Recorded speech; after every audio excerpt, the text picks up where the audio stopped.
ഈശോമിശിഹായ്ക്ക് സ്തുതിയായിരിക്കട്ടെ. ഇന്ന് നമ്മുടെ തിരുസഭ വിശുദ്ധ ഫ്രാൻസിസ് സേവ്യറിൻ്റെ തിരുനാൾ ആഘോഷിക്കുമ്പോൾ തിരുനാളിൻ്റെ എല്ലാ മംഗളങ്ങളും നിങ്ങൾക്ക് ഓരോരുത്തർക്കും നേരുന്നു.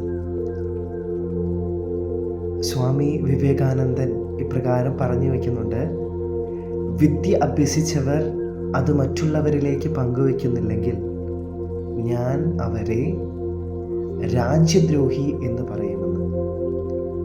വിദ്യ അഭ്യസിച്ചവൻ മറ്റുള്ളവരിലേക്ക്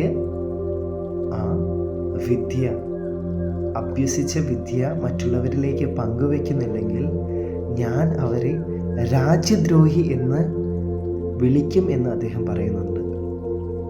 അത് തീർച്ചയായും ഒരു വാസ്തവമായ കാര്യം തന്നെയാണ്. ജ്ഞാനസ്നാനം എന്ന കൂദാശയിലൂടെ പൗരോഹിത്യത്തിൽ പങ്കാളികളായ നാം ഓരോരുത്തരും ക്രിസ്തുവിനെ മറ്റുള്ളവരിലേക്ക് പങ്കുവയ്ക്കുന്നില്ലെങ്കിൽ, മറ്റുള്ളവരിലേക്ക് എടുത്തു ചെല്ലുന്നില്ലെങ്കിൽ ക്രിസ്ത്യാനി എന്ന വാക്കിന് അർത്ഥമില്ലാതായി മാറും. ക്രിസ്ത്യാനി എന്ന വാക്കിന് ക്രിസ്തുവിനെ ധ്യാനിക്കുന്നവർ മാത്രം എന്നല്ല, മറിച്ച് ക്രിസ്തുവിനെ ധ്യാനിക്കുകയും ആ ധ്യാനിച്ച വിഷയത്തെ മറ്റുള്ളവരിലേക്ക് പങ്കുവയ്ക്കുകയും ചെയ്യുന്നവരാണ് യഥാർത്ഥ ക്രിസ്ത്യാനി എന്ന്. ഇന്ന് നമ്മുടെ തിരുസഭ വിശുദ്ധ ഫ്രാൻസിസ് സേവ്യറിൻ്റെ തിരുനാൾ ആഘോഷിക്കുമ്പോൾ നമുക്ക് മുൻപിൽ എടുത്തു വയ്ക്കുന്ന ചോദ്യം എന്തെന്നാൽ, അദ്ദേഹത്തിന് ദൂരമോ ഭാഷയോ കാലാവസ്ഥയോ യാതൊരു വിധത്തിലുള്ള തടസ്സമൊന്നും അദ്ദേഹത്തിന് ഉണ്ടായിരുന്നില്ല. മറിച്ച് ക്രിസ്തുവിനെ മറ്റുള്ളവരിലേക്ക് പങ്കുവയ്ക്കണം എന്നുള്ള ദൃഢചിന്ത അതായിരുന്നു അദ്ദേഹത്തെ ദൂരമോ കഷ്ടതകളോ കഷ്ടപ്പാടുകളോ ഒന്നും കണക്കിലെടുക്കാതെ ക്രിസ്തുവിനെ അറിയിക്കുവാനായി അദ്ദേഹം ഇറങ്ങിത്തിരിച്ചത്. ഈശോ നമ്മയും നോക്കി ചോദിക്കുന്നുണ്ട്: നിങ്ങൾ തയ്യാറാണോ? വിശുദ്ധ ഫ്രാൻസിസ് സേവ്യറിൻ്റെ ജീവിതത്തിൽ ഉണ്ടാക്കിയ മാറ്റം പോലെ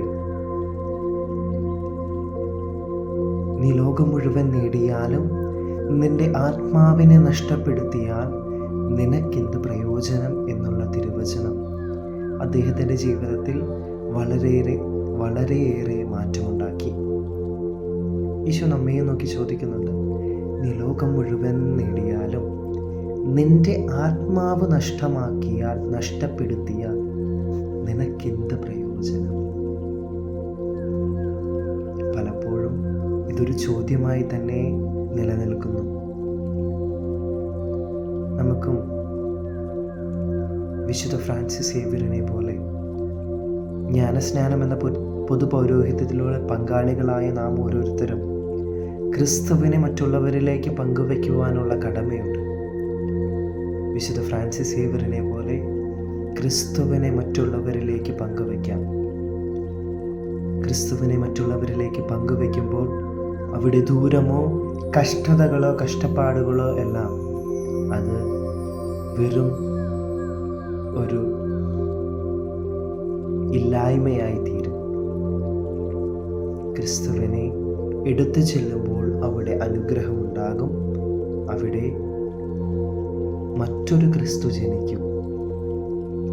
അതിനായി നമുക്ക് പ്രാർത്ഥിക്കാം: തമ്പുരാനെ, ക്രിസ്തുവിനെ മറ്റുള്ളവരിലേക്ക് പങ്കുവയ്ക്കുവാനുള്ള അനുഗ്രഹം, അങ്ങേ ഈ ലോകം മുഴുവനും എടുത്തു ചെല്ലുവാനുള്ള അനുഗ്രഹം ഞങ്ങൾക്ക് ഓരോരുത്തർക്കും നൽകണേ എന്ന് നമുക്ക് പ്രാർത്ഥിക്കാം.